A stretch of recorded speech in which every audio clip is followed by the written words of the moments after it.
Здравейте! Оздравяването винаги е съпроводено от повишаване на енергията, повишаване на качеството на енергия и количеството на енергия в нашето тяло и съзнание. Така че помислете си и си направете равносметката. Ние трябва да сме позитивно заредени, да имаме надежда, да имаме вяра и да знаем, че нещата ще се случат и ние ще оздравееме.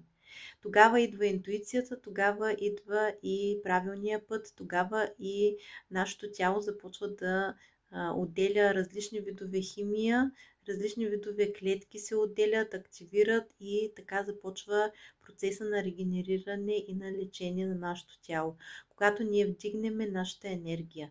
Другото, което искам да ви кажа е, че болестта е дошла, когато ние сме били в някакво състояние на негативна енергия и за да можем ние да разбиеме тази реалност вътре в нас, за да можем ние да я преработим, да я хармонизираме, ние трябва наистина да вдигнем много силно и бързо и